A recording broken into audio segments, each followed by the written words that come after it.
be very frank in what it is you need. The job description, the geography, the experience, everything, so that they're not spinning their wheels and wasting time giving you candidates that are not what you wanted or needed. Also, like, be open to their input because they're the experts, right? If you've hired them to help you, let them help you. Today is Enertech COO Karina Mikhli. Karina is a remote COO, a former fractional one, and a workflow consultant located in New York City. She excels at optimizing systems and focusing teams, loves to help companies and teams run efficiently and scale smartly, and is currently doing all of this and more for Enertech Search Partners. While not working, Karina is either reading, automating since it's fun for her, or sometimes doing audio improv because Zoom Prov is not that fun after a while.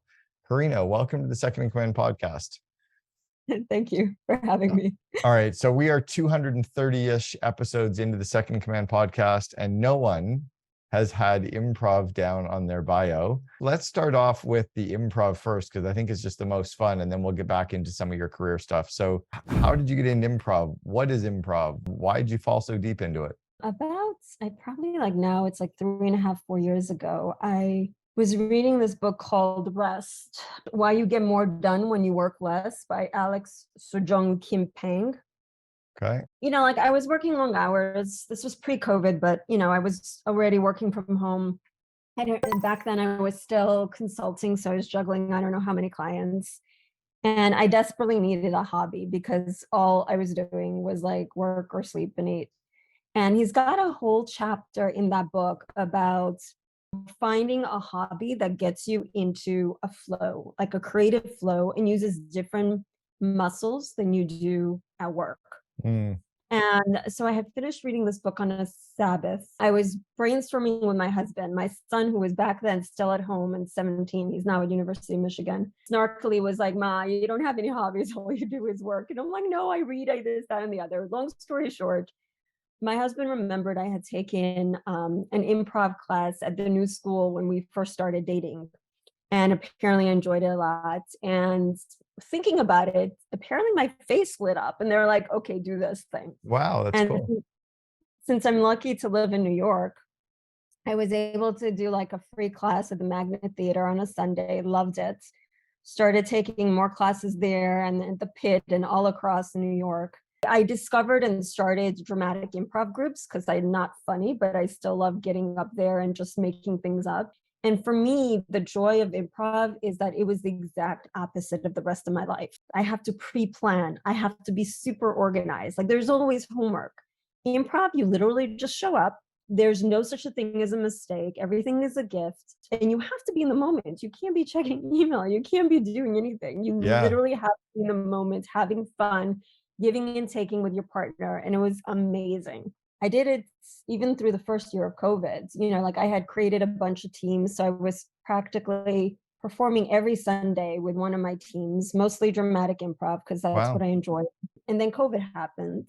So most of improv went on to Zoom because obviously you couldn't do it in person. And at first it was fun because I got to study with dramatic improv theaters in California and Chicago, all these things I never would have done because this is not what I do professionally. So I'm not going to travel and take off a week or two or a month or two to study. Mm-hmm. So I was able to do all of this online. But then after a while, this is where I am for work. I cannot check things when I'm sitting in front of here and I'm not presenting or performing. So after a while, it stopped being fun because it was where I do work. Right. I love the whole doing something that takes you away from work and challenges another part of your brain. But I also love that you end up with this amazing energy that you bring back into the rest of your life too, right? You bring back into the workforce. What do you think were some of the skills that you pulled out of doing improv that you carry with you today in the business world?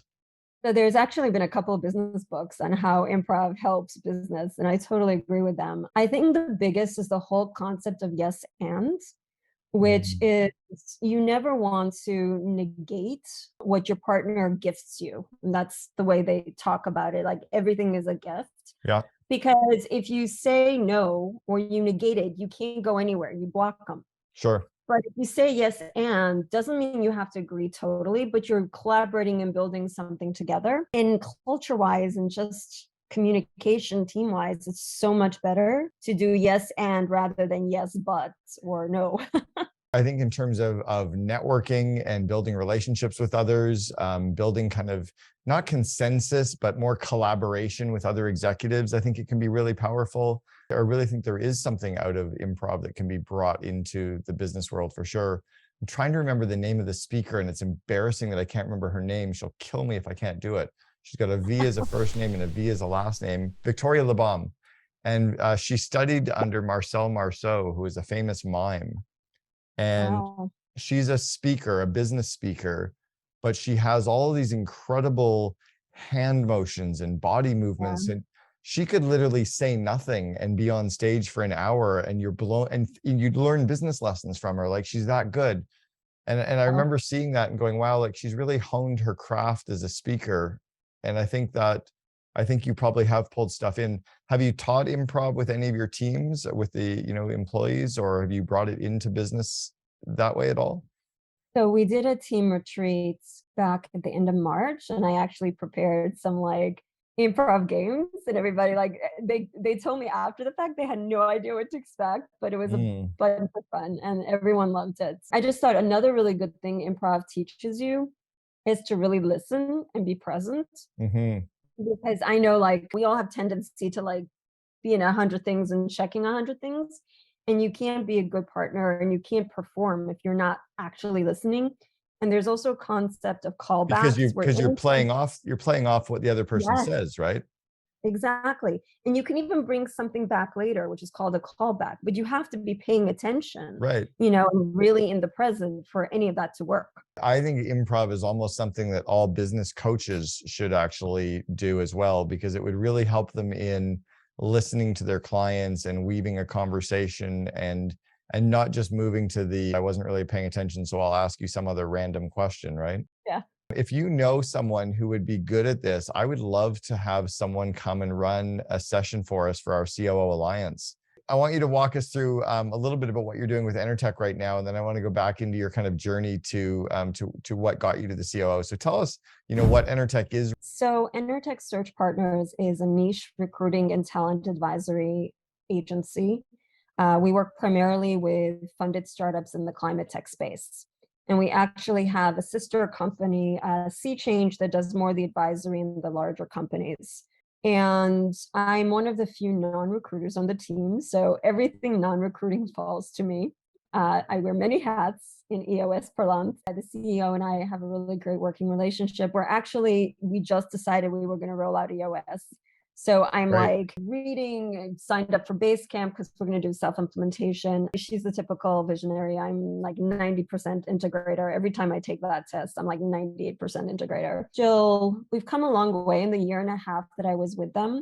We've doubled the team. We still have some scaling issues like on the tool side that I'm, building out and working on. The economy's been a little bit challenging, but not as much as you would think, because luckily in our space, there's still a lot of hiring going on, although it's taking a little longer sometimes to close. But yeah, it's a great team. Everyone's very entrepreneurial. Everyone is remote. Funny story is that when I joined, everybody was 1099, including like the founders. And back in early 2022, we decided we need to grow up, have some like real employees and start like making that transition. So as the integrator slash COO slash only non-recruiter, I was the one who registered us in New York, Pennsylvania, and California, which I swear are the three hardest states to register an Totally. employer. Yeah. I had to send myself an offer letter, which was very amusing. So dumb, right? Yeah, it's just, like you do what you got to do. So have you ever worked in the recruiting space before? Do you have any recruiting experience, or was this a new industry for you? I did, like, I've done a lot of internal recruiting. I did one stint as an external recruiter, very short. So it's not a totally new industry, but it's not one I'm very familiar with. But as they say in Rocket Fuel, which I reread this weekend, a good integrator doesn't have to know the industry. You learn. It's more about the people and the resources. But obviously, like I've been, in the year and a half I've been with them, I've picked things up I wasn't a recruiter. I've never like managed a recruiting business before this. Yeah, and thank you, by the way. You were one of the proofreaders for some of my my newest book that's coming out in January called The Second in Command, and it's just how to unleash the power of a COO. And that was something that I talked about in there as well. Is the COO doesn't have to have the real strong functional ability, but we have to understand it enough to be able to not sound like a complete idiot when we're talking to the heads of those areas. But so how did you end up there? How did they find you, or how did you find them? And what do you think the fit was? What did they see in you that that they liked, other than the obvious that you are 98% integrator, right? That you're Yeah. So as you mentioned, I had been a workflow consultant and fractional COO, and Paige, the CEO, she actually first hired me as a workflow consultant. She felt they had way too many tools that weren't like communicating with each other, weren't integrated. There was just like chaos. So I came on board first just in that limited capacity, and I rolled out ClickUp and did some integrations and automations and whatnot. And I mentioned to her in passing one day, like, by the way, I do fractional COO work. And then within a week or two, she started to refer to me as COO, as her COO. And I'm like, okay, so that happens. Needing more and more of my time, which I was happy to give her. And then, this March I became full time. So, um, and unlike with some of my other clients, like Paige and I really, and yes, it's because the visionary integrator, but more so it's just she's happy that she has a partner who can just deal with the day-to-day stuff she doesn't want to. Mhm. And I wasn't always technical, but I'm fairly technical when it comes to automating and integrating and setting up these things myself. So she's happy to just like hand that off, and I appreciate that because I've had some micromanagers and other COO CEO fits that did not work that well. Right. And because I had already worked with her for like a year plus, and we really just, Knew each other's you know, styles. yeah, yeah, we just work well together. Like she respects what I bring to the table. I respect what she brings to the table. Obviously we collaborate a lot of the things, like especially recruiting ops. I felt comfortable and happy to make this switch for her, which I wouldn't necessarily done for just any other clients. Talk to us about what a workflow consultant does. I mean, I have a vision in my mind of what this is, but can you give us the specifics? Because I think there's a lot of companies out there that could really benefit from this instead of just throwing more bodies at a problem. Is Yeah. it's kind of like the optimization and automation of things, but what do you do? What do they do? Or So I would say there were three different kinds of jobs. One is to help decide on a tool, right? Whether it's a project management, CRM, what tool do we need? I would take in the requirements. If it was for instance, a small CPA firm had hired me to find like a workflow management tool for them, which is specific to their industry. So like I hadn't known what was out there. Like I knew the ClickUps and Mondays, which are robust enough that they can become anything. But I did a bunch more research, and they actually ended up with ClickUp because it's just cheaper and more flexible than the ones specific for their space, which was like 10 times more expensive and stupidly expensive. right. So the one kind of project is helping them decide on the best tool for their needs. The second, if they already have a tool and they just don't know how to set it up, they picked a tool, they tried to use it, it's not set up right, they don't know how to use it, no one's trained, it's just not doing what they want to do. So I can come in and like, especially for the flexible ones like the ClickUps and the Codas, you kind of need to have like a systems mind and be able to look at it and set up the structure and then train people. And then the third is just like the automating and optimizing connecting tools, like a lot of like HubSpot to ClickUp or HubSpot to Monday, or, just other things like email to whatever, project management to Slack, that kind of thing. Why do some companies seem to get kind of bogged down in this and not make progress? It feels to me like some companies really do really well with the optimization and automation of workflows, and they can remove people, they can streamline, they can get more done with less people. And then others seem to like, it tends to like overcomplicate things for them. What are they doing wrong? My first exposure to this was many years ago now. It was probably 15 years ago. I was in at Microsoft being trained on project management by the head of projects at Microsoft, and they had banned Microsoft Project for all employees. I couldn't believe it. I'm like, I'm not even kidding. Microsoft employees were not allowed to use Microsoft Project. They would only, right? They only used Excel to manage all their projects. So that to me was a good example of like software, not necessarily, this was again a long time ago, but how do they go wrong? How do companies go wrong with, what are they doing wrong that takes them, to overcomplicating things instead of streamlining? There's probably a couple of reasons. The first one, I think, is that there isn't one person to own that or the right person to own that. Because for a tool like that to work, it needs to be cross-functional. It can't just be silo, right? It can't be just finance or just marketing or just like, there needs to be something cross-functional. Okay. And if that's the case, like you need someone for the project purposes report to, right? And someone who, like, even if they have like a functional role for terms of the project, their job is like about one, and to kind of like connect and see the bigger picture. Like if you just go in there and start throwing things at it, it's mess. It's Mm, almost worse than everyone just writing things down for themselves, because right. you won't know how to find it. And the worst thing is, like, I see this so often where people, like, they hear great things about a tool, they sign up, they jump in, and then, like, how first impressions are really hard to break. Yeah. They like mess it up for themselves, and then it's like this uphill battle to try to convince them that it's not the tool, it's just the way you were using it. So let me show you a better way. I heard a great saying years ago from Simon Sinek, who was on our board way before he did his famous book and TED Talk. Simon was on our board back in 2004 or 5. He said, a shovel doesn't dig a hole. The shovel is merely a tool. And if you don't know how to Yeah, use it, you could bang people over the head with a shovel. It's not what it's meant for. A lot of yeah. people don't get the training in the tools. I think you mentioned, yeah, they don't have the one person that owns that project or doesn't own the tool. And then I think of other ones that just seem, I love that you chose ClickUp because of the simplicity. I think of two software programs, Salesforce and Ooh. Infusionsoft, right? They're horrible. Like Ugh, people literally use Salesforce and then they have to hire full-time people just to their organization. And then Infusionsoft has gained the nickname Confusionsoft because people, it's just so complicated to use something that shouldn't be that complicated. yeah. But let's say that they're not hiring a workplace consultant and they want to do it internally. How do they choose the right software or should they get a software consultant to come in and help them, or a workflow consultant to help them? If they have someone who's like likes to do, like, I actually, like, I sign up for product hunts, like I like to know new tools, and this is like, automating all this stuff is fun. So if they have someone internally who's just like comfortable and systems minded, I would say that they don't need a workflow consultant necessarily, but they should give this person the authority to go out and like do research, have demos. And I would say that they should do like a small pilot on the site. A lot of these softwares, like the ClickUps and the Codas and Monday, like they have a lot of educational material like on Yeah. YouTube. If you give someone, like, this is part of your job, make a recommendation, spend the time, put up like an MVP just so that like a few key people can play around with, and then start bringing in more people. Like that's the way I would do it.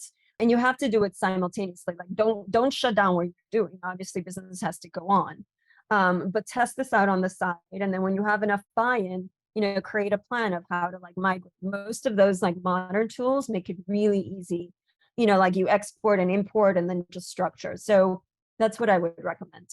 Yeah, I found a tool years ago called Capterra that it kind of compares all the different software products against each other. Are there any tools out there that you like that are kind of software comparisons or workflow comparisons? I know there's Capterra and there's a few other like comparison websites. I just generally go in and play around with myself because like Yeah. you don't really know it until you're in there playing with it. I do love the whole like going on YouTube and watching some of the videos, because it's almost like if you watch the videos and they're teaching, you're going to see if Yeah. it really does work for you and if it's simple or complicated just from what you see, right? That makes a lot of sense. Most of these tools also have free trials and a lot of like templates. Mm. Like I know ClickUp has a whole template library, Coda has a whole template library. I think Monday does to a lesser degree as well. So, you can sign up for a free trial account and download a template that's, if not exactly what you need, close, and that, and then watch the videos and, learn a little bit how to like update it and test it that way. Yeah, it's also the training component. I'm astounded at the number of companies that will try to implement some software and then they won't train the people to use it. It's like, it's like your iPhone. Like most people have never had any training or watched the tips that come out for like, they have no idea how to even use it. It's like, what are you buying it for? Like, it's just a fancy Yeah. camera and it doesn't make any sense. These tools, can really leverage. So your day-to-day now, what are you focusing on in the day-to-day for you? Where's your leverage? So right now, as I mentioned, we just decided to roll out EOS. So that's going to be a big focus for the next couple of months. We were using, so as I said, like I had recommended ClickUp, and we've been using it for, I guess, now a year and a half. It's really flexible and really powerful. And we have this one database, like we call it the transaction list, which is basically all the relevant information on each search, like everything. That was like the go-to place. Now, Sure. the problem is ClickUp isn't a true database. It's very powerful, very flexible. You can even do dashboards and roll-ups, but there were things I couldn't give my CEO the roll-ups and dashboards she wanted. So I used Integromat, which is now Make, to push data from ClickUp to Coda. And Coda is like, a competitor to like Airtable or Notion. Like it's super, super powerful. So I was able to give her all of that. And then I even built like a commission system on top of that and a bunch of other things. And I knew it was a little bit like a Frankenstein where like going into it, I didn't know the end result. So I kept band-aiding it and adding more features to it. Recently, I think it was just 3 weeks ago, I nearly like I was ready to jump out of the window because I was updating something in Make. And the way it works is like, you have fields from one and you map it to fields to the other, right? So I had the Coda fields and then I was mapping it to the ClickUp fields. Every time I hit save and went back in, all my map fields disappeared. And this was like one of the like major like automation scenarios that was bringing in every new search and all the information I needed. Yeah. I tried it incognito. I tried it a second browser incognito. I was literally going to jump out of the window. I did not know what to do with myself. Like I posted in some of the like no code and automation communities, just if anyone else. I submitted a ticket to like Make support, and then I walked away from my computer because I just couldn't deal anymore.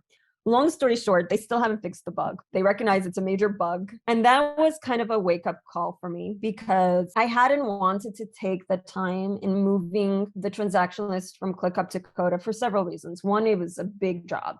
Yep. Two, the CEO and others are finally using ClickUp. So I didn't want to rain on that and stop that progress. Those were the two main reasons. But that night, sent a message to my CEO in Slack, making a case that I think it is time to bite the bullets and finally just like we can keep using ClickUp for like task management, and we use it also for client pipelines because our ATS doesn't allow us to invite external people.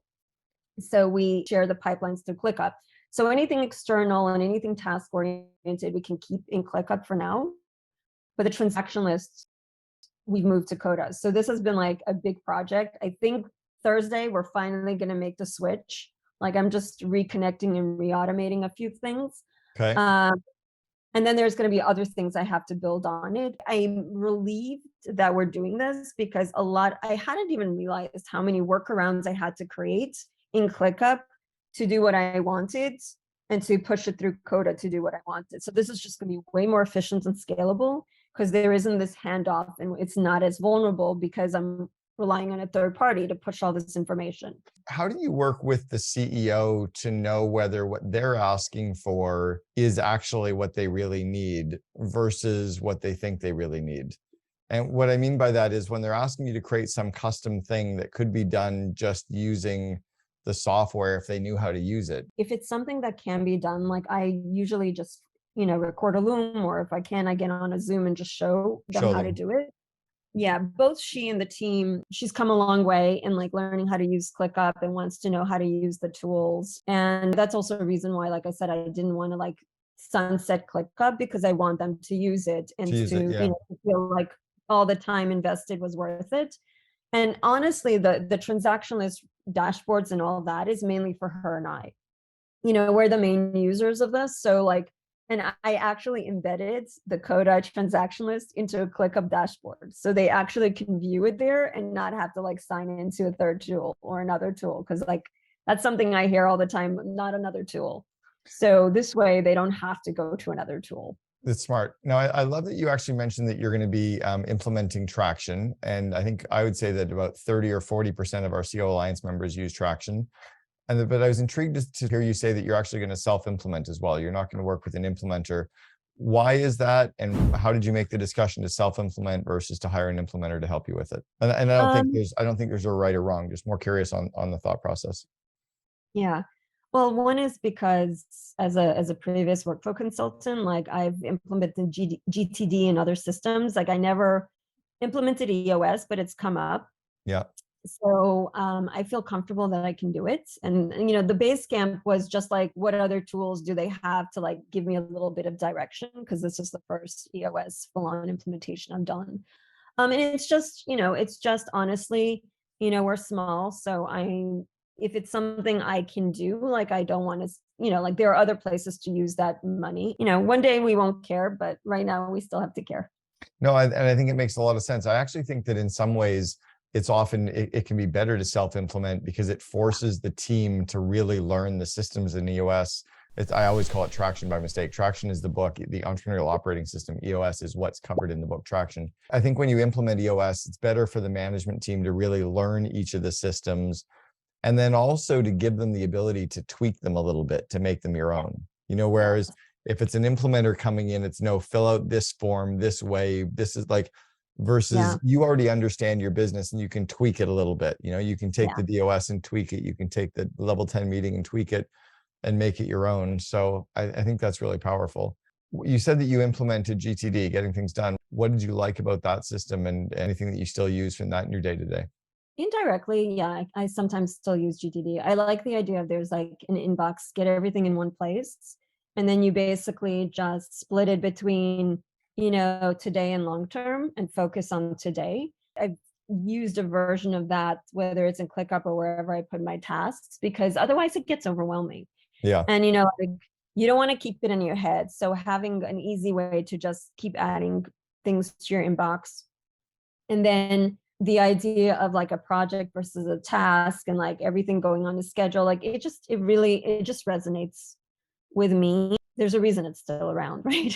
There is a reason it's still around. Well, he's done a good job marketing it. David Allen, I think was his name. So Yeah, David Allen. How else have you grown your skills? I mean, you clearly are smart. You're a reader. You said you used to be a teacher. Where are you working on your skills and what are you working on to stay, not to stay relevant, but I think all of us every day have to keep working on our skills to stay ahead and to get ahead. What are you focusing on for your growth? I guess it's threefold. I joined a bunch of communities, including COO Alliance. Ironically, I think I'm networking more now through all these groups than I did in person because it's just hard, right? It's really hard, like when you have to go places. And I love Slack for that. It's just so easy to like ask a question, get an answer, learn from others, you know, questions and answers. Like that's been amazing. I still read a lot. Like I'm more selective on which business books I read because just, you know, like I find like when you've read like the great ones on a topic or two, everything else just feels like, you know, I don't know, like a weak copy or imitator. But yeah, I still read. And then I take online courses, you know, depending on, I did the Rocket Fuel 101, you know, for the integrator online. I'm doing like a Make simplified accelerator because Integromat went from Integromat to Make and there are some changes. So it's like this online course to just like learn more of the nuances and like higher level automations. Yeah. And if something comes up, you know, that I don't know in the business, I research it, you know, take a class, read something on it. My husband always says one of my superpowers is change. Like I went from a teacher to a publishing operations professional. In between, I was a personal trainer for a while.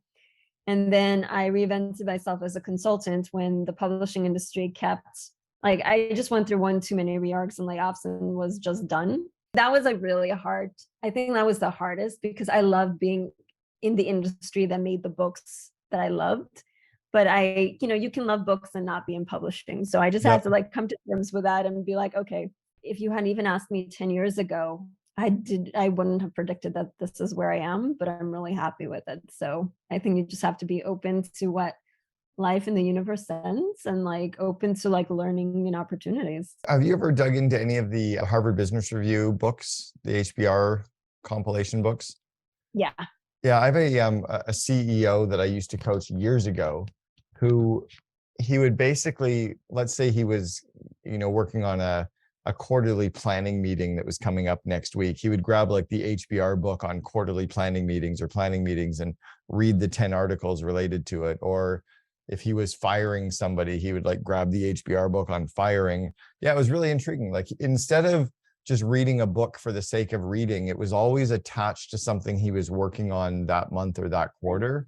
And I thought it was really relevant. I find that so many executives create more work for themselves and especially the entrepreneurs. I think visionaries and entrepreneurs are horribly distracting to themselves because they're reading the next thing, the one that someone mentioned, the big shiny object that doesn't necessarily have any relevance to what they're working on at all. And if they could spend their time learning about what they're working on instead of stuff that then distracts the whole organization, right? Yeah. I also like even rereading it as well. You know, like going back and rereading Good to Great for the 4th time, right? Oh, wow. It can be really powerful. It's like, oh, hedgehog concept. Yes, that makes sense right now. Or flywheel. God, we need to go back and obsess about the flywheel. I think there's some really good nuggets in there too. What about your team and your people? Do you focus on growing their skills at all? I mean, I launched a course a year and a half ago called Invest in Your Leaders. I'm kind of obsessed with growing my people's skills. Do you do that at all? And do you focus on that? So I have a very small team now. Up until I would say 6 months ago, like I said, I was the only non-recruiter on the team. Right now, I have a part-time assistant who's in the Philippines, and we have a marketing slash HR team member who, like kind of like works hand in hand with both me and Paige on the marketing side and me on the HR. We also outsource her to some of our clients who need interim HR services. Right now, she's not an employee, like she's one of the ones, and there are some other, like team members we're probably going to convert to employees within the next quarter or two. It's part of also the EOS rollout. And once we do that, I think it'll be easier to do so. But in general, yes, like I've managed up to 40 people in 4 departments. And I actually love, like Paige and I were just talking about this the other day, like the one thing I miss in a small company is like, I love developing team, my team and my people. One of my proudest past moments was like when someone made a lateral move to like join my team because they loved the culture I had built. It's great. So yeah, someday I'll be able to do that again, but we're kind of small now and very, like it's hard to do that when people are part-time and 1099. Yeah. So as we convert and grow, I look forward to doing more of to do that again. I want to talk to, or just, can you tell us a little bit about how you work with an executive assistant who is remote, or fractional executive assistant who's remote, and what kinds of things do you offload to them, or how do you get them to help you? Slack and ClickUp are super helpful. We communicate through Slack. I assign things to her in ClickUp. She's got some recurring tasks. There were some like checks and balances that needed to happen in ClickUp because it was the ClickUp to Coda, which those are going to go away soon with a new direct Coda system. But like I needed her to like fill in things, anything that's really manual, which doesn't need to be me, but just needs to have someone pay attention and double check and make sure it doesn't break. We're using Outlaw now for contract management. And part of what we need to do is like upload all our previous contracts and add metadata to it. So I've tasked her with that. Anything administrative and repetitive, I teach her how to do it. I'll do a loom for her. I'll ask her to document it. Like I personally hate documenting. I know it's important. So my trick is that I teach people, I have the person doing it documented. So that A, it's documented, B, I see if they got it right, and C, it's theirs. So, they feel more vested, and part of their job is to keep it updated. But it's been great. Like we do a weekly check-in. Like I'm really big on weekly check-ins with all my direct reports. They know I'm available more than that, but at least there's one time a week where they can like bring, longer discussion items. She's been great. I was lucky to find her. She actually worked for another climate-based recruiting company and recently trained on digital marketing and wants to do digital marketing for recruiters. And I'm like, oh my gosh, I know. It's like, I couldn't have written a better description of someone I wanted, and she's amazing. All right. I want to ask you one final question before we kind of do a wrap, but can you give us some advice for companies that are working with recruiters? What do companies do to set up the recruiter for the best success to help recruit for them? And how can companies select which recruiters to work for? Because they're not all the same. Right. So to answer your first question first, be very frank in what it is you need. Like the job description, the geography, the experience, everything, because and do that in kickoff, you know what I mean? So that they're not spinning their wheels and wasting time giving you candidates that are not what you wanted or needed or stated. But the flip side is also like be open to their input because they're the experts, right? Like they know what's out there, who's out there, what is competitive now or not. Like if you've hired them to help you, let them help you. Obviously, you're going to be working with a person and there has to be a good fit. But, but if it's something like, like there've been a couple of times where people lost great candidates because they were really stubborn about like, no, this is what we consider competitive. And the person left because it's not. Both be clear on what you need and open to like feedback on like what's out in the market right then, so that, you can both get to where you want as quickly as possible. As to how to find the right recruiter, I would say like we're different because like we're very niche, right? Like someone isn't going to come to us unless they're a funded climate tech startup. So it's really, there's maybe a few others in our space, but like, and we're lucky that Paige has been in this business for like 15 plus years, like she's a known name, and as are some of her recruiters. I would say if there are recruiters in your niche and it's something, like if you're just like a SaaS, I don't know that it matters, right? You just need a recruiter who understands technology and can get you someone with the right deck. If you're in a niche where there needs to be an understanding of like the environment and the context and the products and all of that, then see if there's someone in your niche because you're going to have a leg up, right? Like you don't have to explain that. It does make a lot of sense for sure. I think people miss that and they go with just the one that somebody else recommended to them too. Yeah. A horrible starting point. All right. I want to go back to the 21, 22-year-old Karina. I want you to give yourself some advice. The 22-year-old just starting off in your career. What advice would you give yourself back then that you know to be true today? Don't get that MS in publishing. Go for that MBA out of the gates. You can still love the books and do other things, but you don't necessarily have to start out in publishing as the production editor. Do the things like finance and biz ops that are across industry. So that if and when things turn topsy-turvy, like you don't have to retrain and prove yourself, that it's easier to make that leap from industry to industry. I love it. Well, and you've done it today because you're certainly, you've proven to be able to go into a role in a COO role and fractional COO. You can certainly industry hop now, but it sounds like you found a great one with Enertech Search. So Karina Mikhli, the COO for Enertech, thank you so much for sharing with us on the Second in Command podcast. My pleasure. Thank you for having me. Failure is vastly overrated. Like we think that if we create something, nobody wants it, or it doesn't translate to a new market, that's the end of the world. That's the end of my business. We got to start anew. We got to go get jobs at McDonald's or whatever. And that's really like a fear that I think a lot of entrepreneurs need to overcome, that perfectionism. It's never going to be perfect.